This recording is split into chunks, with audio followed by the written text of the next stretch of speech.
నా దేవుని మాటలు వింటున్నా దేవుని పిల్లలందరికీ కూడా ప్రభువైన యేసుక్రీస్తు నామంలో నా ప్రత్యేకమైన వందనాలు తెలియజేసుకుంటూ ఉన్నాను. మంచిది దేవుని పిల్లలారా, దేవుని వాక్యాన్ని మనం కొద్ది నిమిషాలు ధ్యానం చేద్దాం. దేవుని మాటలు పరిశుద్ధ గ్రంథంలో నుంచి ఈనాటి మన దేవుని వాక్యం నిమిత్తమై రాజుల మొదటి గ్రంథం 3వ అధ్యాయం 10వ వచనాన్ని చదువుకుందాం. రాజులు మొదటి గ్రంథం 3వ అధ్యాయం 10వ వచనాన్ని చదివి ఈనాటి మన వాక్యాన్ని ప్రారంభించుకుందాం. చదువునన్నా. సొలొమోను చేసిన ఈ మనవి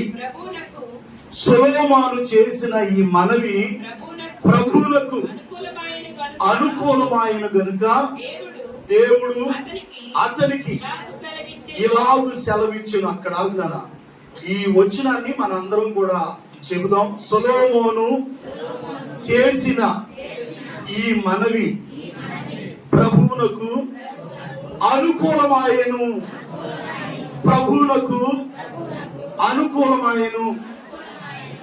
ఈ వారం మన ప్రసంగ అంశం ఏంటి అని అంటే దేవుని దృష్టికి అనుకూలమైనవి అనండి. దేవుని దృష్టికి అనుకూలమైనవి. దేవుని బిడ్డారా, దేవుని పిల్లలమైన మనం మన జీవితాల్లో దేవుని దృష్టికి అనుకూలమైనవి చేసేవారిగా మనం ఉండాలి. దేవునికి స్తోత్రం కలుగును గాక. చదవబడినటువంటి లేఖన భాగంలో దేవుడైనటువంటి యెహోవా సొలొమోనుకి దేవుడు ప్రత్యక్షమయ్యాడు. ఎవరికి? సొలొమోనుకి దేవుడు ప్రత్యక్షమై రాత్రి వేళ స్వప్నమందు 3వ అధ్యాయం 5వ వచనములో గిబియోనులో యెహోవా రాత్రి వేళ స్వప్నమందు సొలొమోనుకు ప్రత్యక్షమై, నేను నీకు దేనిని ఇచ్చుట నీకు ఇష్టమో దానిని అడుగుమని దేవుడు అతనికి సెలవీయగా. హల్లెలూయా. ఒక రాత్రి స్వప్నమందు దేవుడు సొలొమోనుకి ప్రత్యక్షమయ్యాడంట. ఎవరికి? సొలొమోనుకి ప్రత్యక్షమయ్యాడు. సొలొమోను తండ్రి పేరు దావీదు. ఎవరు చెప్పండి? దావీదు. దావీదుని దేవుడు రాజుగా ఎన్నుకున్నాడు.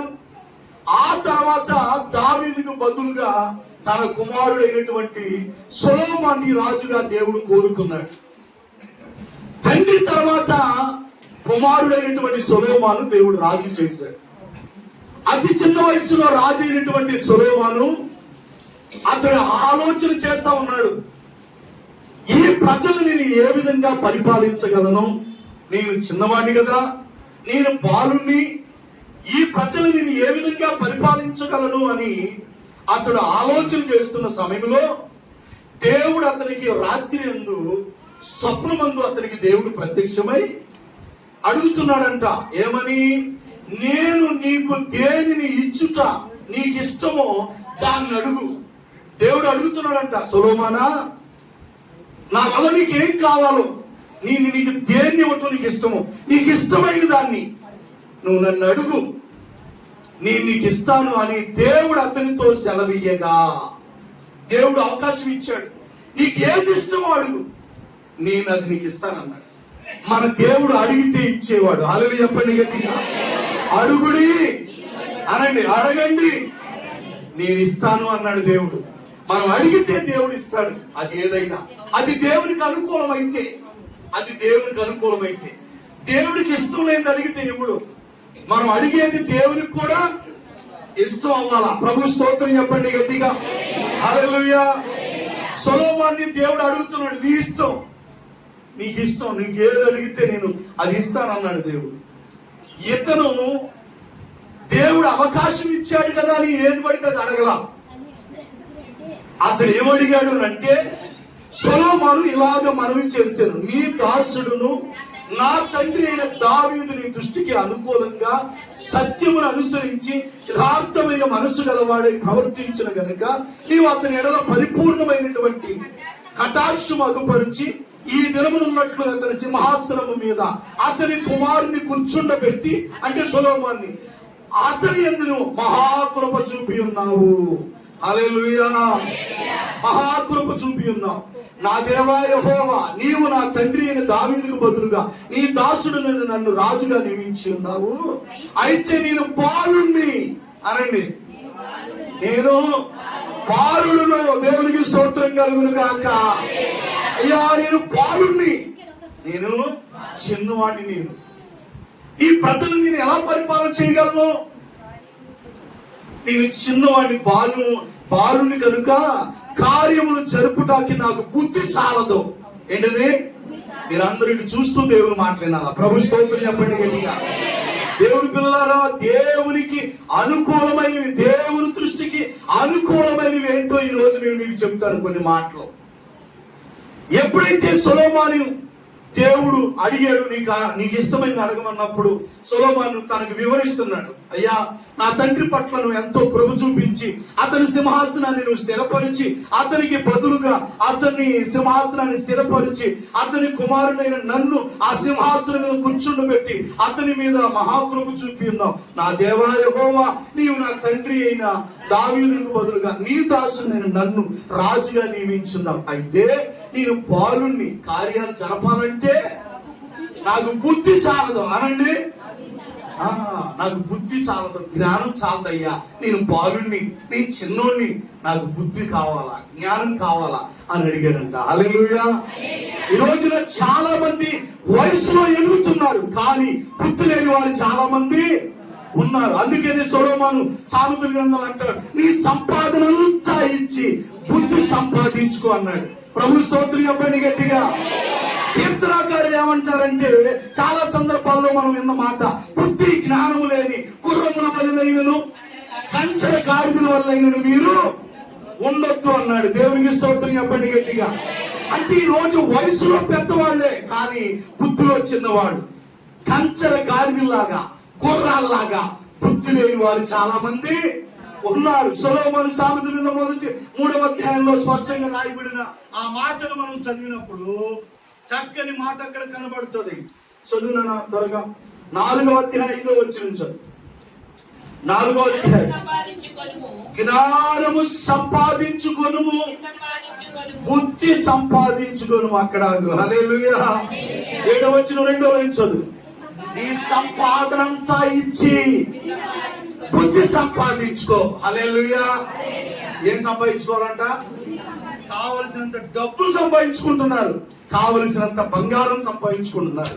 కానీ దేవుడు అంటున్నాడు, జ్ఞానం సంపాదించుకొనుము, బుద్ధి సంపాదించుకొనుము. దేవుని జ్ఞానాన్ని సంపాదించుకోవాలి, దేవుడిచ్చే బుద్ధిని మనం సంపాదించుకోవాలి. ఈ యూట్యూబ్ ద్వారా దేవుని మాటలు వింటున్న నా ప్రియమైన సహోదరి సహోదరులారా, దేవుడు ఆ సొలొమోను అడుగుతున్నాడు, నీకు ఏది ఇష్టం అడగమన్నప్పుడు నాకు బుద్ధి దయచేయమని అడుగుతున్నాడు. ఇప్పటికీ ఒకవేళ వయస్సు పెరిగి ఇంకా నువ్వు బుద్ధి లేని దానిగా, బుద్ధి లేని వాడిగా నువ్వు ఉంటే, ప్రభువా నాకు బుద్ధి ఇవ్వు అని మనం దేవుని అడగాల. హల్లెలూయా. దేవునికి స్తోత్రం చెప్పండి గట్టిగా. ఒక తండ్రికి 2 కుమారులు ఉన్నారు. మనకి బాగా తెలిసిన ఉపమానం. అందులో చిన్నవాడు తన తండ్రి ఆస్తిని పంచిపెట్టుకొని దూరదేశం వెళ్ళిపోయాడు. బుద్ధిహీనుడిగా తండ్రి ఆస్తి వాటా పంచుకొని ఆ ధనాన్ని తీసుకొని దూర ప్రాంతం వెళ్ళిపోయాడు. ఆస్తిని అంతా పాడైపోయింది, ధనమంతా అయిపోయింది, తన కరువు వచ్చింది, తన జీవితం అస్తవ్యస్తంగా మారిపోయింది. ఏం చేయాలో అర్థం కాని పరిస్థితుల్లో బైబిల్లో రాయబడిన మాట లూకాసు వార్తలు, అతడు బుద్ధి వచ్చినప్పుడు, ఎప్పుడు బుద్ధి లేనప్పుడు వెళ్ళిపోయాడు. బుద్ధి వచ్చినప్పుడు మరలా తండ్రి దగ్గరికి తిరిగి వచ్చాడు. వాక్యం వింటున్న దేవుని బిడ్డలారా, బుద్ధి లేని వారిలాగా తండ్రికి దూరంగా, దేవునికి దూరంగా తిరుగుతున్నావేమో. ఎక్కడైనా మించిపోయింది లేదు. తండ్రి నీ కొరకు ఎదురు చూస్తున్నాడు. ఏ తండ్రి? పరలోకమందున్న యేసయ్య. ఆ తండ్రి నీ కొరకు తన చేతులు చాపి ఎదురు చూస్తుండగా నీవు బుద్ధి తెచ్చుకొని నీవు లేచి, ఆనాడు తప్పిపోయిన కుమారుడు బుద్ధి వచ్చినప్పుడు అతడు లేచి తండ్రి దగ్గరికి వచ్చాను. హల్లెలూయా. బుద్ధి లేనప్పుడు తండ్రికి దూరం అయిపోయాడు, బుద్ధి తెచ్చుకున్నప్పుడు తండ్రి దగ్గరికి తిరిగి వచ్చాడు. ఇప్పుడు సొలొమోను అడిగిన మాటకి మళ్ళా ఈ బుద్ధి ప్రస్తావన తేవాల్సి వచ్చింది. ఏమడుగుతున్నాడు? బుద్ధి జ్ఞానం దయచేయ్యా, నేను బాలుణ్ణి. దేవుని బిడ్డలారా, చదువుకునే పిల్లలు కానీ యవనస్తులు కానీ దేవునికి జ్ఞానాన్ని బుద్ధిని ఇవ్వమని దేవుణ్ణి అడగాలి. మీలో ఎవరికైనా జ్ఞానం కొదువుగా ఉన్న ఎడలా నన్ను అతడు దేవుణ్ణి అడగాలి. ఎవరిని అడగాల? దేవుణ్ణి అడగాలంట. ఏంటది? యాకోబు రాసిన పత్రికలో రాయబడిన మాట, మీలో ఎవరికైనా జ్ఞానం కొదువుగా ఉన్న ఎడలా. ఈ రోజున చాలా మంది జ్ఞానం ఏమైపోయింది? ఇటు చూడాలా? దేవునికి స్తోత్రం చెప్పండి గట్టిగా. వయసు పెరుగుతుంది, వయసు మీద పడుతుంది. జ్ఞానం లేనోళ్ళలాగా, బుద్ధి లేనోళ్ళలాగా ప్రవర్తించట్లేదా? చూడట్లేదా? మనం బుద్ధి ఉన్నోడు అలా చేస్తాడా? జ్ఞానం ఉన్నోడు అలా చేస్తాడా? చేయడు. ఆలోచించేయండి సహోదరులారా. సొలొమోను అడుగుతున్నాడు, దేవుడు అడిగినప్పుడు నాకు బుద్ధి దయచే నాయనా, నాకు బుద్ధి దయచేయమని అడుగుతున్నాడు ఆయన. దేవుని బిడ్డారా, 9వ వచనం, ఇంత గొప్పదైన నీ జనములకు న్యాయము తీర్చగలవాడెవడు? కాబట్టి నేను మంచి చెడ్డలు వివేచించి నీ జనులకు న్యాయము తీర్చినట్లు నీ దాసుడునైన నాకు వివేకము గల హృదయమును దయచేయి. హల్లెలూయా. అయ్యా, ఇంత గొప్ప జనం ఉన్నారు, ఇంతమంది నీ ప్రజల్ని పరిపాలించాలంటే నా తెలివి, నా వివేచన చాలదు, నా బుద్ధి చాలదయ్యా. నీ బుద్ధి, నీ వివేచన నాకు ఇవ్వు నాయనా అని సొలొమోను దేవుణ్ణి అడిగాడు. అప్పుడు ఇతడు అడిగిందంట, సొలొమోను చేసిన ఈ మనవి ప్రభువులకు అనుకూలమైన. అది మనం చదువుకున్న మాట. హల్లెలూయా. అది వివరించడానికి ఎంత చెప్పాల్సి వచ్చింది అంటే, సొలొమోను అడిగింది దేవునికి ఎలా ఉందంట? ఎలా ఉందో చెప్పండి? అనుకూలంగా. ఈ రోజు ఎన్నో అడుగుతున్నాను, నువ్వు అడిగేది దేవునికి అనుకూలంగా ఉంటున్నాయా? చాలా మంది అడుగుతుంటారు దేవుణ్ణి, లేనిపోయిన కోరికలన్నీ కోరుతుంటారు. నువ్వు అడిగేది దేవునికి అనుకూలంగా ఉంటుందా? ఒక్కసారి ఆలోచన చేయి. సొలొమోనుకి దేవుడు ప్రత్యక్షమై నీకేది ఇష్టమో అడగమంటే అతడు ఓ 10 గాజులు బంగారం ఇవ్వయ్యా, కొంత 1 లక్ష రూపాయలు ధనం ఇవ్వయ్యా, ఏమేవో ఈ లోక సంపదలు అతను ఏమో అడగల. ఏమడిగాడు? బుద్ధి ఇవ్వమని అడిగాడు, జ్ఞానం ఇవ్వమని అడిగాడు, వివేకాన్ని ఇవ్వమని అడిగాడు. ఈ రోజున ఈ లోక సంపదలు కోరుకునేవారు. అదే దేవుడు మనకి ప్రత్యక్షమే అడిగితే మనం ఏం కోరుకుంటాం? వాస్తవానికి మనం ఏం కోరుకుంటామండి? ఈ లోకంలో ఇల్లు ఇవ్వయ్యా, బంగారం, డబ్బులు ఇవ్వయ్యా, బండి వాహనం ఇవ్వయ్యా, అవి మరి ఏదో అడుగుతుంటాం మనం. కానీ సొలొమోను మాత్రం బుద్ధి, వివేచన అడిగాడు. ఆ అడిగింది, ఆ మనవంట దేవుడికి ఎలా ఉంది? అనుకూలమైన. దేవుడికి అనుకూలమైంది గనక దేవుడు అన్నాడంట, నీవు అడిగిన ఈ మనవి దేవునికి అనుకూలమైనది గనుక దేవుడు అతనికి ఇలాగూ సెలవిచ్చిన. దేవుడు అని సొలొమోను మాట్లాడుకుంటున్నారు. దేవునికి స్తోత్రం చెప్పండి గట్టిగా. దేవుడు సొలొమోనుతో మాట్లాడితే సొలొమోను దేవుడు మాట్లాడుతున్నాడు. ఎలాగా? స్వప్నంలో, కలలో, దర్శనంలో దేవుడు సొలొమోను ఏం చేస్తున్నారు? దేవుడు ఏమంటున్నాడు? నీకేది ఇష్టం అడుగు, నేను ఇస్తా అంటే ఈయన అడుగుతున్నాడు, నేను పాలుండయ్యా, నాకు బుద్ధి చాలు, నాకు వివేచన, బుద్ధి ఇవ్వమంటే. మళ్ళా సొలొమోనుకి దేవుడు అంటున్నాడంట, నీవు అడిగింది దేవునికి అనుకూలంగా ఉంది కాబట్టి దేవుడు ఇలాగ అతనికి సెలవిచ్చాను, నీవు దీర్ఘాయువునైనను ఎక్కువ కాలం పాటు బ్రతకాలని గాని ఐశ్వర్యమునైనను నీ శత్రువుల ప్రాణాన్నైనను అడుగక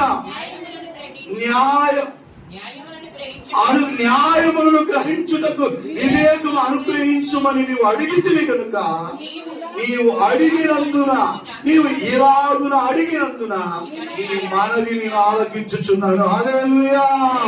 చెప్పండి దేవునికి స్తోత్రం చెప్పండి గట్టిగా. నీవు ఇలాగ అడిగావు కాబట్టి నీవు దీర్ఘాయువునైనను ఐశ్వర్యమునైనను శత్రువుల ప్రాణాలైనను అడుగక న్యాయములను గ్రహించుటకు వివేకం అనుగ్రహించమని అడిగితివి కనుక నీవు ఇలాగ అడిగినందున, నీవు అడిగింది నాకు నచ్చింది, నీవు అడిగింది నాకు అనుకూలంగా ఉంది. చాలా సార్లు అడుగుతుంటావు, ఏవేవో అడుగుతుంటావు, కానీ నువ్వు అడిగింది పొందుకోగలుగుతున్నావా దేవుని దగ్గర నుంచి? ఎందుకు పొందుకోలేకపోతున్నామో తెలుసా? మనం అడిగేది దేవునికి అనుకూలంగా ఉండట్లా. ఏవేవో అడుగుతున్నాం మనం అడిగేది కూడా దేవునికి ఎలా ఉండాలా అనండి. ఎలా ఉండాలండి? మొదటిది, మనం ఏదైతే అడుగుతామో అది దేవునికి అనుకూలంగా ఉండాలి. ఆ దేవునికి స్తోత్రం కలుగును గాక. దేవుడు అతను ఇలాగ అడిగినందున నీ మనవి నేను ఆలకించుచున్నాను. నీ బుద్ధి వివేకములు గల హృదయాన్ని నీకు ఇస్తున్నాను నేను. హల్లెలూయా. నేను ఇస్తున్నాను నీకు. ఏంటిది? అటు చూస్తారా అని బంధించమ్మ ఫోన్లో పెట్టి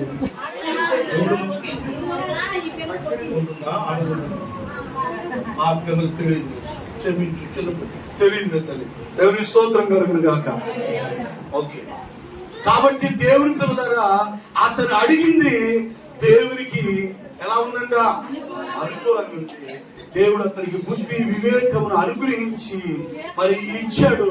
ప్రభు చెప్పాడంట, పూర్వీకులలో నీ వంటి వాడు ఒక్కడును లేడు. ప్రభు స్తోత్రం చెప్పండి గట్టిగా.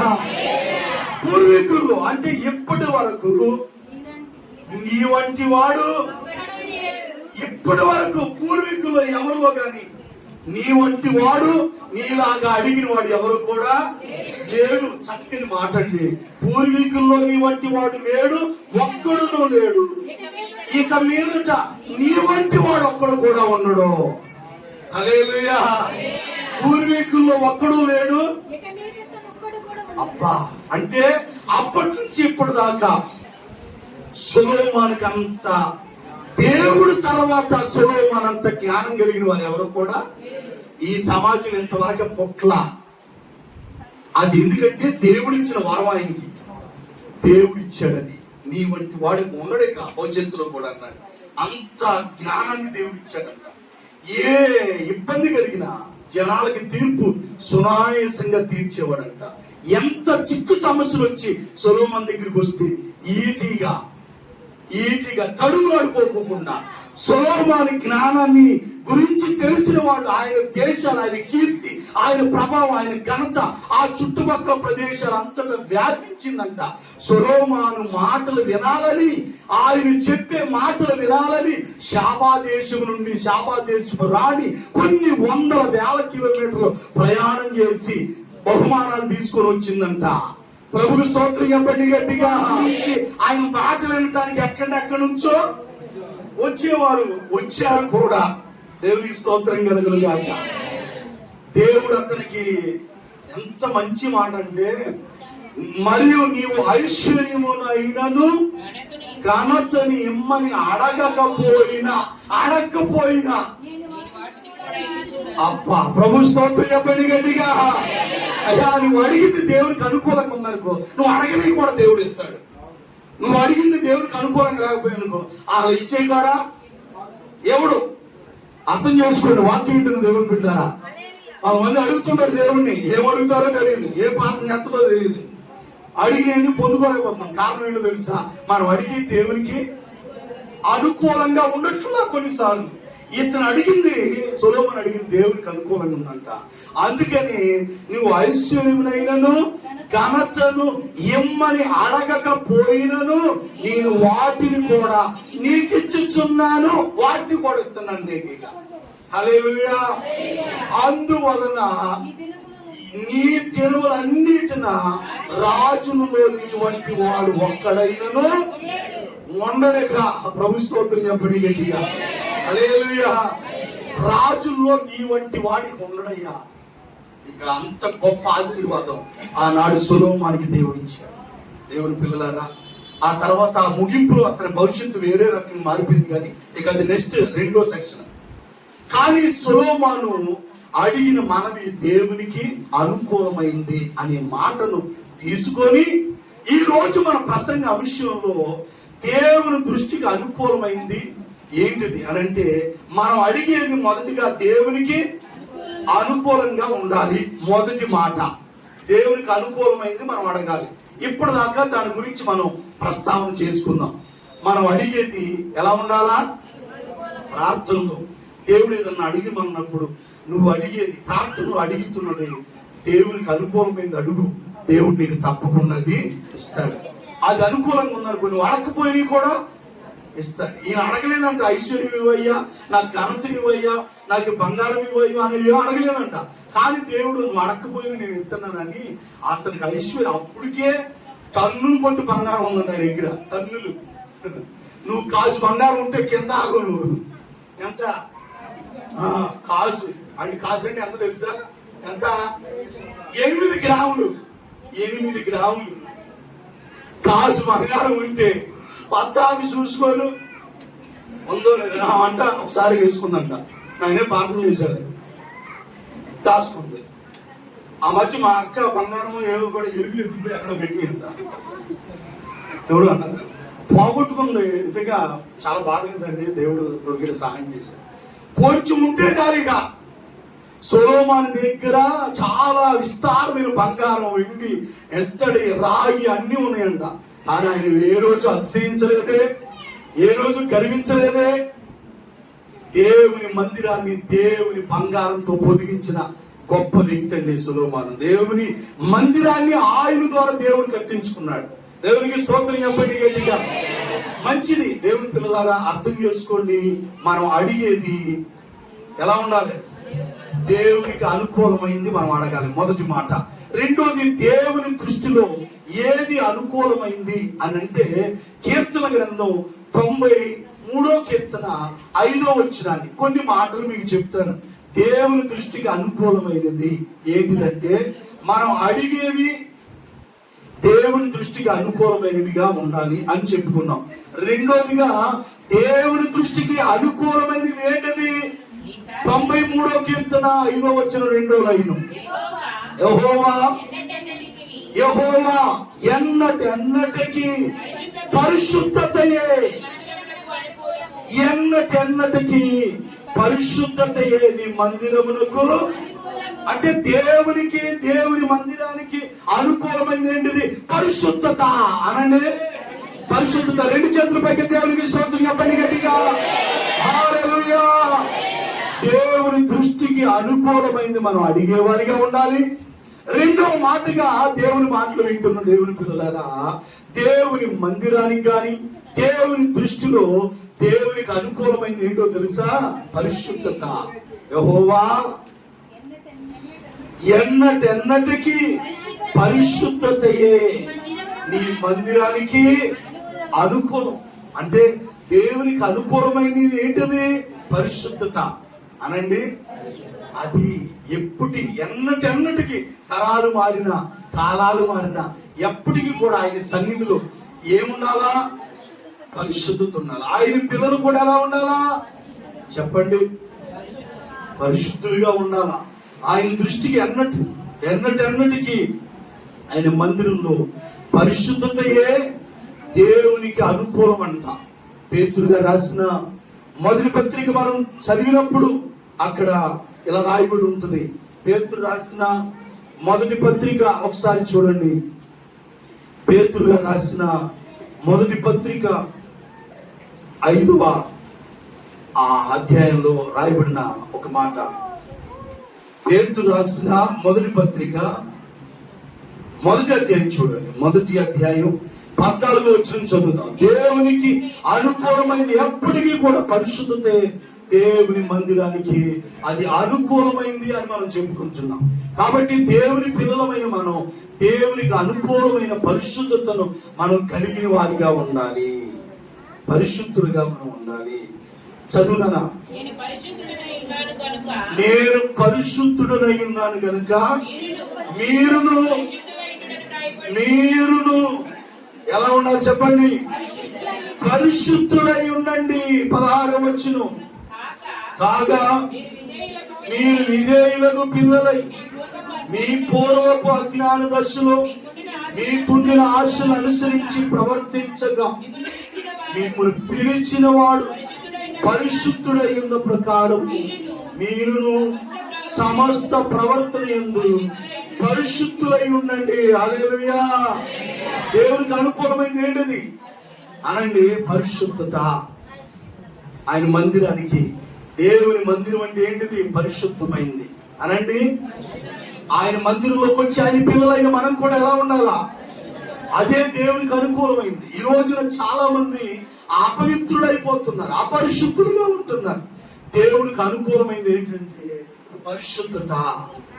అది అనుకూలమైందంట దేవునికి. పేతురు అంటున్నాడు, నేను పరిశుద్ధుడనై ఉన్నాను గనక మీరును. మనం ఆరాధించే దేవుడు ఎవరు?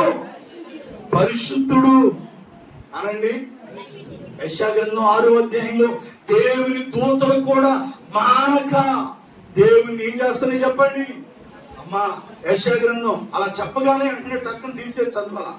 యెషయా గ్రంథం చదువురా. వారు సైన్యములకు అధిపతి యెహోవా. ఎవరు వారు? వారు అమ్మా 2వ వచనములో ఆయనకు పైగా, యెషయా గ్రంథం 2వ వచనములో ఆయనకు పైగా శరాపులు నిలిచి ఉండిరి. శరాపులు, కెరూబులు, శరాపులు, కెరూబులు. ఎవరాళ్ళు? దేవుని దూతలు అనండి. ఎవరాళ్ళు? శరాపులు, కెరూబులు, దేవుని దూతలంట. ఆ శరాపులు, కెరూబులు నిలిచి ఉండిరి. దేవాలయంలో దేవుని యొక్క మహిమ నిలిచి ఉన్నప్పుడు ఆయనకు పైగా శరాపులు నిలిచి ఉండిరి. ఒక్కొక్కరికి 6 రెక్కలు ఉన్నాయంట. ఎవరికి? దేవదూతలు కనండి. శరాపులు, కెరూబులు అంటే దేవదూతలు. వాళ్ళకి ఏమున్నాయి? నీకున్నాయి 6 రెక్కలు. 2 రెక్కలు ఉన్నాయి మనకి. ఎన్ని రెక్కలు? ఈ 2 రెక్కలతోనే మనం ఏం చేయాలా? చేతులు పైకెత్తి దేవుని ఆరాధించాలా, దేవుని ప్రార్థించాలి. కానీ ఆనాడు దేవుని దూతలకి 6 రెక్కలు ఉన్నాయంట. ఈ 6 రెక్కలు కలిగినటువంటి శరాపులు ఏం చేస్తున్నాయి? 2 రెక్కలతో తన ముఖాన్ని కప్పుకొని మరొక 2 రెక్కలతో తన కాళ్ళను కప్పుకొనుచు ఆ మరొక 2 ఎగురుచుండెను. దేవదూతలు ఎగురుతా వారు ఏం చేస్తున్నారంట? వారు సైన్యములకు అధిపతి యెహోవా పరిశుద్ధుడు, పరిశుద్ధుడు, పరిశుద్ధుడు, సర్వలోకము ఆయన మహిమతో నిండి ఉన్నదని గొప్ప స్వరముతో గాన ప్రతిగానములు చెల్లించుండుని. హల్లెలూయా. గట్టిగా హల్లెలూయా. గొప్ప స్వరముతో ఏం చేస్తున్నారంట? గాన ప్రతిగానం చేస్తున్నారు. ఏమని? పరిశుద్ధుడు, పరిశుద్ధుడు, పరిశుద్ధుడు అని దేవుణ్ణి గాన ప్రతిగానాలు చేసి దేవుణ్ణి ఆరాధిస్తుంది అంట. దేవుని దూతలు, శరాపులు అంటే పరిశుద్ధుడైనటువంటి దేవుడు. మనం ఆరాధించే తండ్రి ఆయన పరిశుద్ధుడు కనుక మనం కూడా సమస్త ప్రవర్తనలో ఏం కలిగి ఉండాలి? పరిశుద్ధత కలిగి ఉండాలి. ఎన్నటికి ఆయన మందిరానికి పరిశుద్ధతయే అనుకూలం. నేటి కాలంలో పరిశుద్ధతను పోగొట్టుకుంటున్నారు చాలా మంది, అపవిత్రులు అయిపోతున్నారు. సహోదరుడా, యూట్యూబ్ ద్వారా దేవుని మాటలు వింటున్నా ప్రియమైన దేవుని బిడ్డారా, నువ్వు పరిశుద్ధతను కాపాడుకోవాలి. పరిశుద్ధతను ఏం చేయాలా? అపవిత్రమైన లోకంలో మనం ఉంటున్నాం. పాపం విస్తరించిన దినాల్లో, పాపం పెరిగిపోయినటువంటి దినాల్లో మనం ఉంటూ ఉండగా ఎవరికి వారే ఆ పరిశుద్ధతను ఏం చేయాలి? జాగ్రత్తగా కాపాడుకోవాలి. అది మన అందరి బాధ్యత. మన దేవుడు పరిశుద్ధుడు. మన దేవుడే అపవిత్రుడైతే మనం ఎలా ఉన్నా పర్వాలా. మన దేవుడు ఎవరైనా పరిశుద్ధుడు. నాలో పాపం ఉన్నదని మీలో ఎవరైనా స్థాపించగలడని సవాలు చేసిన గొప్ప దేవుడు ఆయన. హల్లెలూయా. అందుకని నేటి ప్రపంచ దేశాల్లో కూడా దేవుణ్ణి ఆరాధించడానికి వస్తున్నారు. నేటి కాలంలో అనేక మంది దేవుని వైపు ఆకర్షించబడటానికి గల కారణం ఏంటో తెలుసా? ఆయన అందరి దేవుళ్ళగా ఆయన పరిశుద్ధుడు. ఆయన ఎవరు? ఆయనలో ఎన్నో లక్షణాలు ఉన్నాయి. దేవుళ్ళను బట్టి వారు, దేవతలను బట్టి వారు ఎందరో ఉన్నప్పుడు కూడా నేటి అనేక మంది యేసు ప్రభు వారి వైపు ఆకర్షించబట్టానికి కారణం ఏంటో తెలుసా? ఆయన పరిశుద్ధుడు. ఆయన జన్మలో పరిశుద్ధత, ఆయన జీవించిన జీవిత విధానంలో కూడా పరిశుద్ధత, చనిపోయే వరకు కూడా పరిశుద్ధుడిగా జీవించిన మహోన్నతమైనటువంటి వ్యక్తి ఆ పరిశుద్ధుడైనటువంటి యేసయ్య.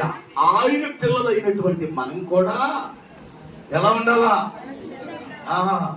ఒక్కొక్కసారి ఒక్కొక్క పిల్లలు చూసినప్పుడు అచ్చం మీ నాన్న పోలికలు వచ్చినాయి నీకు. ఏంటయ్యి? మీ నాన్న పోలికలే. మొన్న ఒక పాస్టర్ గారు ఎక్కడో వచ్చి ఒకసారి దగ్గర ఓ పాస్టర్ గారు ఎక్కడో ఓ పాస్టర్ గారు ఆయన పిల్లలుగా మనం కూడా పరిశుద్ధులుగా కనబడాలా. మన తండ్రి ఎవరు? పరిశుద్ధుడు. ఆయన పిల్లలుగా మనం కూడా దినదినం ప్రతి దాంట్లో మనం ఏం కలిగి ఉండాలా? పరిశుద్ధత కలిగి ఉండాలి. ఆయన పోలికలోకి ఏం చేయాలా?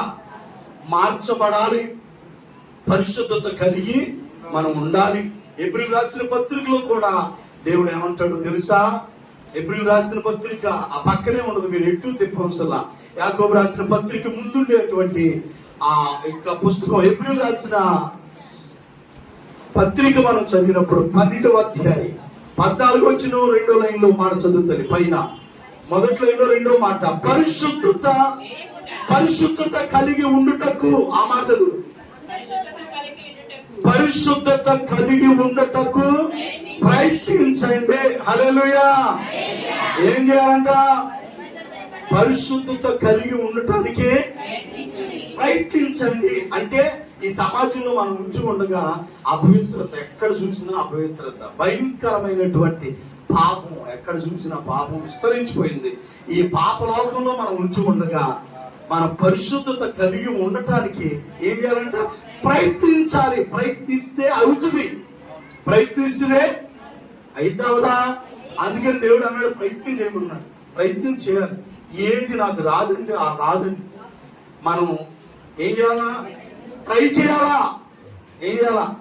ప్రయత్నం చేయాలా? దేవుని బిడ్డారా, ఏది మనం పుట్టుకతోనే ఏమి నేర్చుకోవాలా? పెద్దవాళ్ళు అయ్యాం, అన్ని నేర్చుకున్న, ప్రయత్నం చేసాం, వచ్చింది. అందుకని దేవుడు కూడా అంటాడు పరిశుద్ధత కలిగి ఉండటానికి ప్రయత్నించండి. అసలు ఉండాలని నీకు అనిపించాగా ఉంటాకి. ఎక్కడ కొరత కనపడితే అక్కడ దొరతాకి. ఇప్పుడు ఒక జంతువులో ఒక జంతువు ఏది పంది, దానికి ఏది ఇష్టం? దొరగారు దాన్ని పెంచుకున్నాడంట. చాలాసార్లు విన్నారు కదా, దొరగారికి పంది పిల్లలు పెంచుకోవాలని ఇష్టం అనిపించిందంట. దానికి సోపు అంటే దానికి ప్రత్యేకమైన సబ్బు, దానికి అన్ని చేసి దాన్ని చక్కగా చూసాం. చిన్నప్పుడు పంది పిల్లలు బాగానే ఉండేది, చూసారా? అవి కూడా చాలా మంచిగా కనబడతాయి. ఓ తెల్లానికి ఆ దొరగారికి ఎందుకో దాన్ని పెంచుకోవాలని ఆశ పుట్టి పెంచుకున్నాడంట. పెరిగి పెద్దదయ్యి బాగా దానికి ఒక బెల్ట్, దాని కుక్క మెడలో బెల్ట్లు అవి పెడుతుంటారు కదా, అట్లాగే ఈ 10 మెడలో కూడా బెల్ట్ కట్టి దాన్ని చక్కగా రోజు స్నానం చేయించి చాలా చక్కగా చూసుకున్నాడంట. పెరిగి పెద్దదవుతుంది. ఎందుకో కుక్కను తీసుకెళ్ళాడు. కొంతమంది కుక్కను బయటకు తీసుకెళ్తారు, చూసారా? అట్లాగే ఈ పందిని కూడా ఆ గొలుసు కట్టి 10 పిల్లలు కూడా బయటకు తీసుకెళ్ళంట. ఆ వెళ్ళే దారిలో ఈ పొరగుంట కనపడగానే ఇక ఆ యజమాని చేతులు గుంజుకొని ఎదురించుకొని గొలుసు లాక్కొని వెళ్ళిపోయి బొదలోకి వెళ్ళిపోయిందంట. ఈయన ఆశ్చర్యపోయినంట. ఈ త్వరగానికి ఆశ్చర్యం వేసిందంటే ఈ పంది ఎంత కడిగి, ఎంత వాష్ చేసి, ఎంత అల్లారుముద్దుగా చూసుకుంటే, ఎంత బయటికి తీసుకురాగానే ఈ పంది బురదలో తొలింది. అసలు ఆయనకి ఆశ్చర్యం కలిగి, అసలు ఏంటి దీని ప్రాబ్లం అంటే, అసలు దానికి పందికి బురదంటే ఇష్టం కదా, ఆయన దాని గుండె మార్పులు చెయ్యాలా. ఏంటిది? గుండె మార్పులు చేయాలా. పంది బుద్ధి పోవాలంటే ఆ గుండె మార్పులు జరగాలని గొర్రె పిల్ల గుండెగా తీసేశాడంట. ఏరికి? పందికి. గొర్రె బురదలోకి వెళ్ళిందా, శ్రేష్టమైన ఆకులు మేస్తా ఉంటది. ఇక అంటలేదంట, గుండె మార్పులు జరిగింది. దేవుని బిడ్డారా, ఈ రోజున దేవుని పిల్లలుగా పిలువబడుతున్నటువంటి అనేక మంది రక్షించబడి, కడగబడి, పరిశుద్ధపరచబడి, నీ కొరకు రక్తం చెందించి నిన్ను ఆయన రక్తంలో కడిగి పరిశుద్ధపరిచి ఆ బురదలో నుండి పైన పెడితే మళ్ళా కొన్ని, నేను అనలేను కానీ, మళ్ళా బురద దగ్గరికి వెళ్ళేవారు లేరా? వాక్యం వింటున్న దేవుని పిల్లలారా, నువ్వు ఒకసారి రక్షించబడి, కడగబడి, నువ్వు మళ్ళా ఆ బురదలోకి వెళ్ళిపోతున్నావేమో. మళ్ళా దేవుడు నీతో మాట్లాడుతున్నాడు. ఆ బురదను కడగమని దేవుడు అడుగు. ఎన్నాళ్ళ బురదనే కోరుకుంటావు? పరిశుద్ధత కావాలిగా. లోకులకి, అన్నిలకి, విగ్రహారాధకులకి ఉన్న మనకి ఉన్న తేడా అదేగా. దేవుని స్తోత్రం చెప్పండి గట్టిగా. ఏం కలిగి ఉండాలా? పరిశుద్ధత కలిగి ఉండాలా. పరిశుద్ధత కలిగి ఉండటానికి ప్రయత్నించండి. పరిశుద్ధత లేకుండా ఎవ్వడు కూడా ప్రభువుని చూడడు. హల్లెలూయా. ఆ పరిశుద్ధుని చూడాలంటే మనం కూడా పరిశుద్ధంగా ఉంటే, పరిశుద్ధత లేకుండా ఎవరు కూడా ప్రభువుని చూడలేరంట. దేవునికి అనుకూలమైంది ఏంటది అనండి? పరిశుద్ధత. మొదటిది దేవునికి అనుకూలమైంది మనం అడగాలి. అది మన సొలొమోను గురించి చెప్పుకున్నాం. ఆయన దేవునికి అనుకూలమైంది అడిగాడు, మనం కూడా దేవునికి అనుకూలమైంది అడగాలి. రెండోదిగా దేవునికి అనుకూలమైంది ఏంటది? యెహోవా నీ పరిశుద్ధ మందిరం ఎన్నటికి పరిశుద్ధతే నీకు అనుకూలం. కాబట్టి మనం పరిశుద్ధత కలిగిన వారుగా దేవునికి అనుకూలమైన పరిశుద్ధతను మనం అందరము కలిగి ఉందుము గాక. ఒక మాట చదివించిన చక్కటి వాగ్దానం, పరిశుద్ధత కలిగి ఉంటే దేవుణ్ణి నువ్వు చూస్తావు. దేవుని దర్శన భాగ్యం నీకు కలిగిద్ది.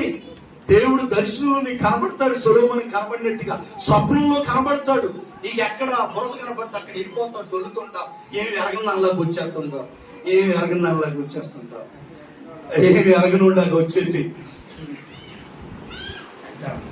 ఇల్లు కనుక వాళ్ళకి ఎవరు చూడలేదు అన్నట్టు కొంతమంది చేసేది చేస్తుంటారా, ఏమి ఎరగనట్టుగా. నేను చూడకపోవచ్చు, మనందరినీ దేవుడు చూస్తుంటాడు. హల్లెలూయా చెప్పండి గట్టిగా.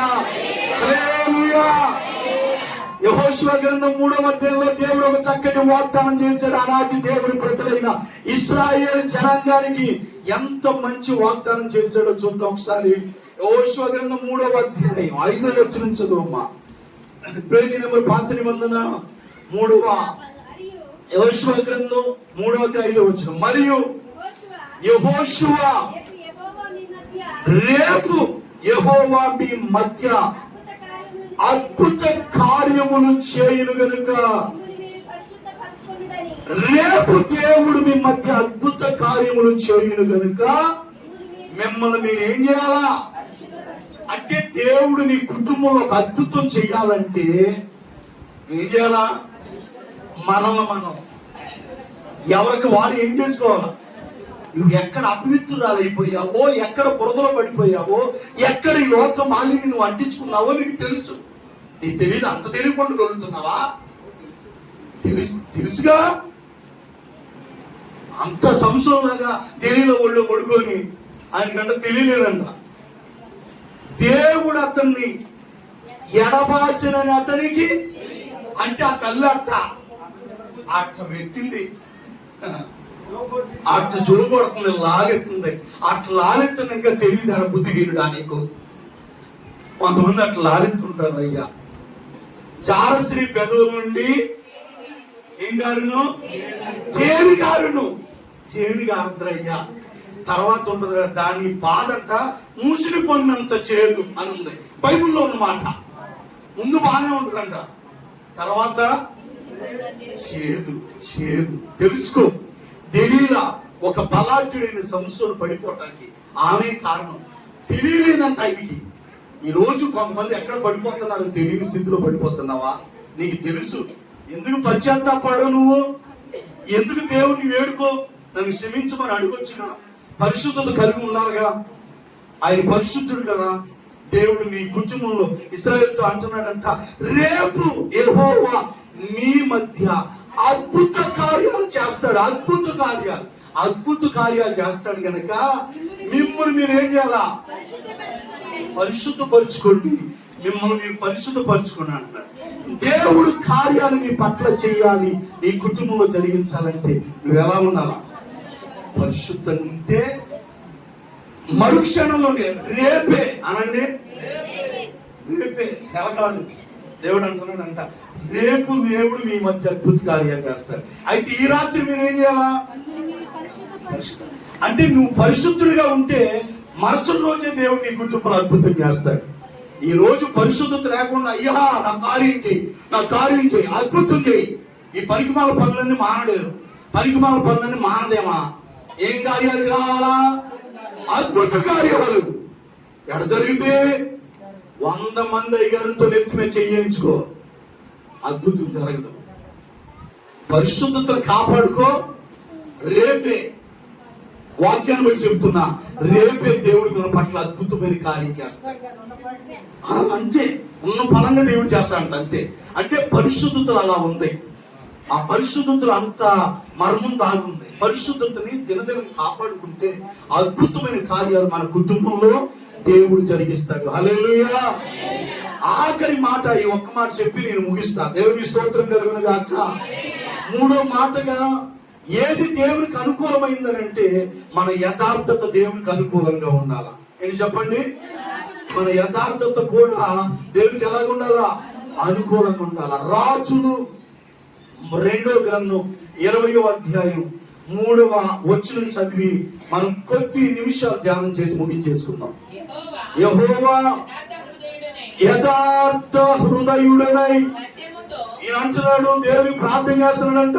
యెహోవా యథార్థ హృదయుడనై సత్యముతో నీ సన్నిధిలో నేనెట్లు నడుచుకొంటినో నీ దృష్టికి, అబ్బా ఆ మాట, నీ దృష్టికి అనుకూలంగా సమస్తమును నేను ఎట్లు జరిగించుతును కృపతో జ్ఞాపకం చేసుకోనాయనని హిజ్కియా కన్నీళ్లు విడుచుచు యెహోవాను ప్రార్థించెను. హల్లెలూయా. యెహోవా యథార్థ హృదయుడునై ఏమంటున్నాడు? ఆయన ప్రార్థన చేశాడంట. ఎవరు? హిజ్కియా రాజు. అయ్యా ఒక్కసారి నన్ను జ్ఞాపకం చేసుకోయ్యా. ఆయనకి దేవుడు అంట మరణకరమైన రోగం కలుగజేశాడంట. ఏంటది? ఏ రోగం వచ్చిందంట? ఎవరికి? హిజ్కియా రాజుకి మరణకరమైన రోగం కలిగిందంట.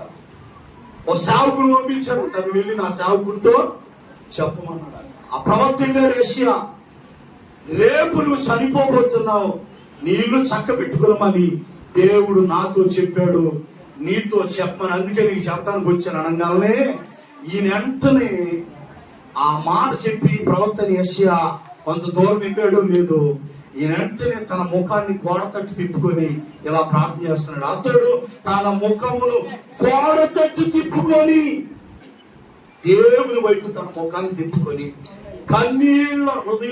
కన్నీళ్లతో యెహోవా యథార్థ హృదయుడనై సత్యముతో నీ సన్నిధి నేను ఎట్లు నడుచుకొంటినో నీ దృష్టికి అనుకూలంగా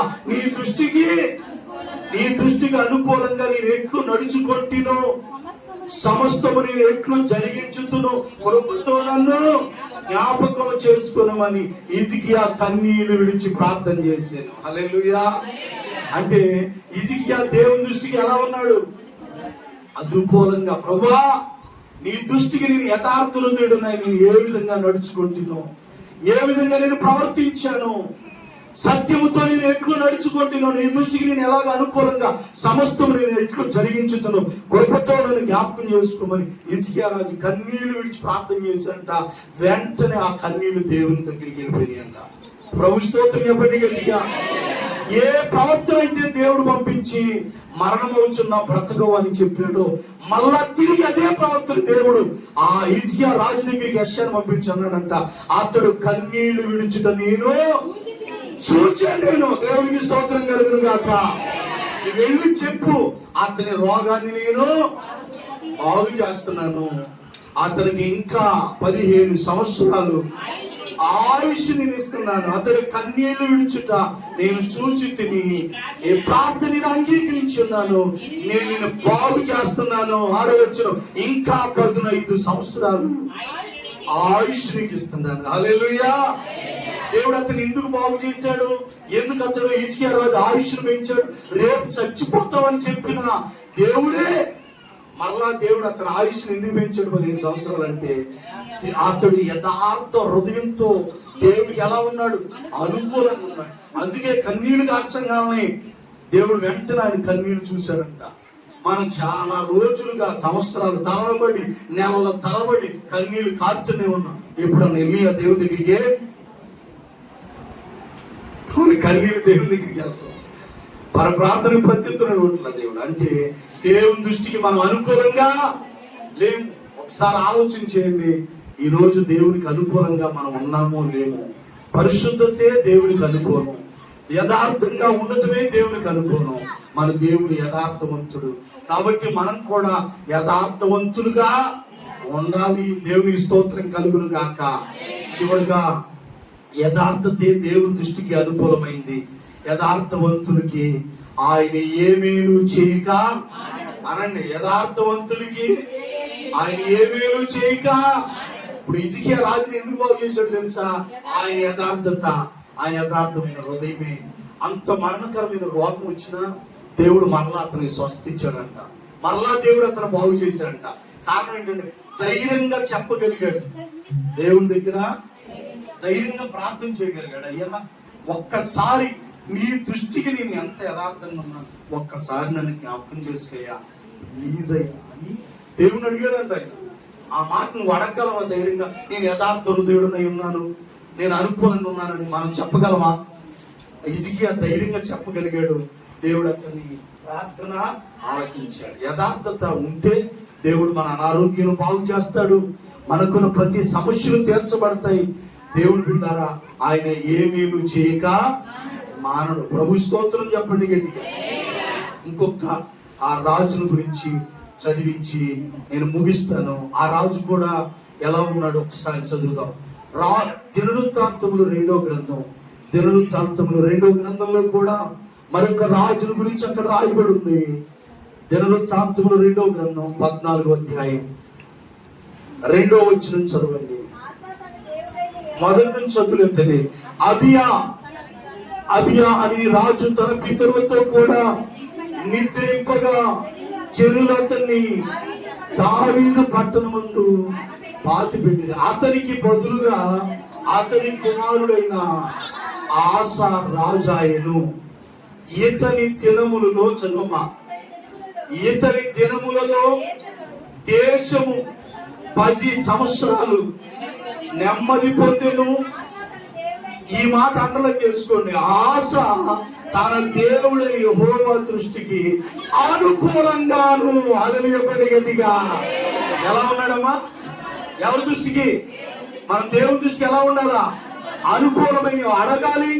అనుకూలమైనవి ఏంటివి? అనుకూలమైనవి దేవునికి ప్రార్థనలో అడగాలి.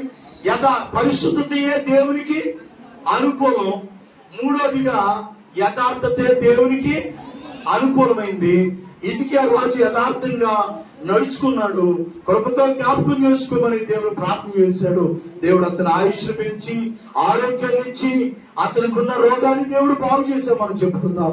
ఈ చివరిగా ఈ ఆశ అనేటువంటి రాజు కూడా అతడు రాజు అయిన తర్వాత 10 సంవత్సరాలు అతని రాజ్యం అంతా కూడా ఎలా ఉందంట? నెమ్మదిగా ఉందంట, ప్రశాంతంగా ఉంది. అంతకు ముందు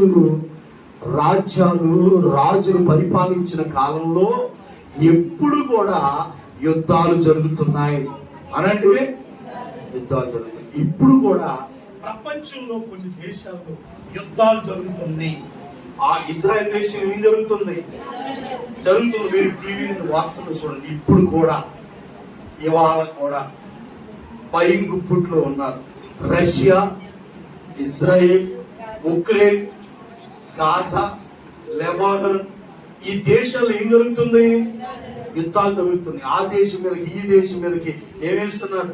మిసైల్స్, పెద్ద పెద్ద మిసైల్స్, బాంబులు ప్రయోగిస్తున్నారు అన్నమాట. మన ఇజ్రాయెల్ దేశంలో చాలా కొన్ని పరికరాలు, కొన్ని యుద్ధానికి సంబంధించినవి తక్కువగా ఉన్నాయంట. ఇప్పుడు ఇజ్రాయెల్ దేశం కోసం కూడా మనం ఏం చేయాలా? ప్రార్థన చేయాలి. యెరూషలేమా నీ కొరకు ప్రార్థించేవారు వర్ధిల్లుదురన్న. రాజుల కాలంలో ఏం జరిగేవి? యుద్ధాలు జరిగేవి అనండి. ఇప్పుడు కూడా మన రాజ్యాల్లో కూడా ఏం జరుగుతుంది? మన ఇళ్లలో ఏం జరుగుతుంది? మనకి రాజ్యాలు లేవులే, ఏం జరుగుతుంది? మన కుటుంబం, మనదే రాజ్యం. అది ఇంకా మన కుటుంబంలో ఏం జరుగుతుంది? యుద్ధాలు, పోరాటాలు. ఆ మాట యాకోబు రాసిన పత్రికలో ఉంటుంది. ఏముంటుందో తెలుసా? చదువుతారా? సడన్ గా స్పీడ్ గా తీయగలిగితే యాకోబు రాసిన పత్రిక. ఏడమాకండి, 1 గంటలు అయింది టైం. 1 గంట ఏడమాకండి. వెళ్ళి తిందిరిగానే పల్లారాన్ని తీసుకోవాలా. 3 అయితే 4 అయితే ఒకసారి మందిరాల్లో మనకు అట్ట అలవాటు అయిపోయి దేవుని స్తోత్రం చెప్పండి గట్టిగా. ఎక్కడికి వెళ్ళి ఏం ముద్రిస్తావో మరి. ఎలా ఉండాలి మనం? దేవునికి అనుకూలంగా ఉండాలా. దేవుని స్తోత్రం చెప్పండి గట్టిగా. ఇతడు రాజు అయిన తర్వాత దేశము 10 సంవత్సరాలు ఎలా ఉందంట? నెమ్మదిగా ఉంది. సీమోన్ గారు పెద్ద కనిపెడతా ఉన్నావా?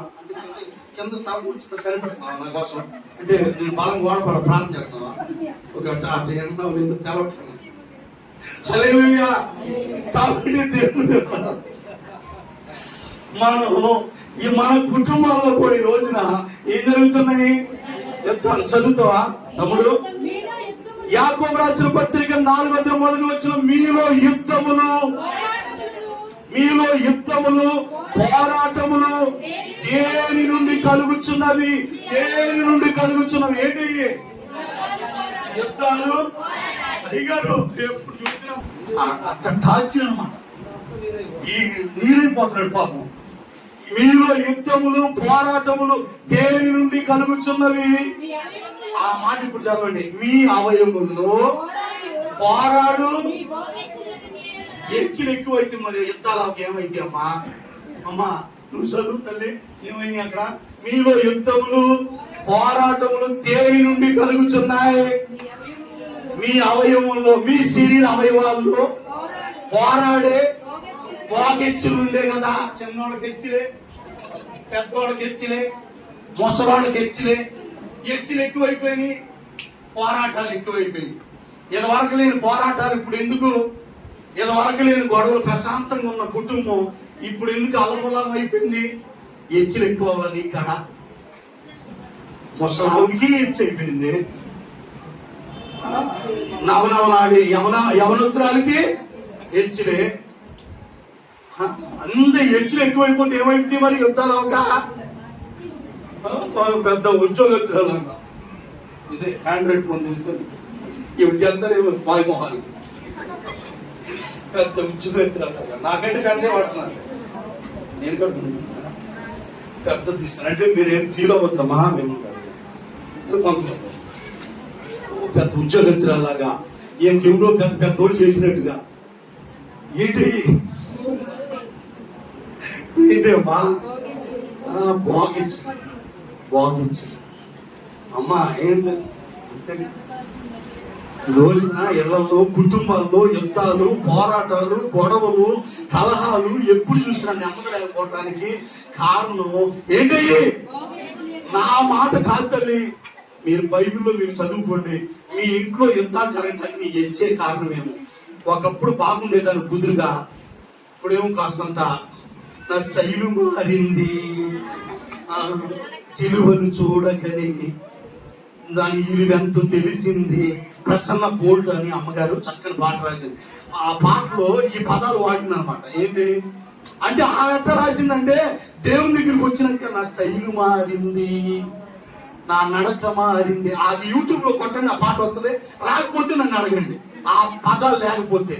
ఆమెమో దేవుని తెలుసుకున్నాక నా స్టైల్ మారింది, నా నడక మారింది అంటే, మనకేమో దేవుళ్ళకి వచ్చి అన్ని కలిగినాక నా స్టైల్ మారింది, నా నడక మారింది, ఇంట్లో గొడవలు ఎక్కువయ్యాయి, భర్త మాట లేదు. ఎందుకు? ఏమొచ్చినాయి? వచ్చినాయా రాలేదా? వచ్చినాయిగా. ఈ ఆశ రాజు ఆయన రాజు అయిన తర్వాత దేశము 10 సంవత్సరాలు ఎలా ఉన్నాడంట? నెమ్మదిగా. యుద్ధాలు లేవు, పోరాటాలు లేవు, గొడవలు లేవు. ఎలా ఉన్నాడంట? 10 సంవత్సరాలు నెమ్మదిగా ఉన్నాడంట. కారణం ఏంటో తెలుసా? అతడు తన దేవుని దృష్టికి అనుకూలంగాను. సారిగా ఆ మాట ఈ రోజుకి సరిపోతుంది మనకి. హల్లెలూయా చెప్పండి గట్టిగా. దేవుని దృష్టికి ఎలా ఉండాలా? అనుకూలంగా ఉండాలి, అనుకూలమైనవి అడగాలి. పరిశుద్ధతే దేవుడికి అనుకూలమైంది, యథార్థతే దేవుడికి అనుకూలమైంది.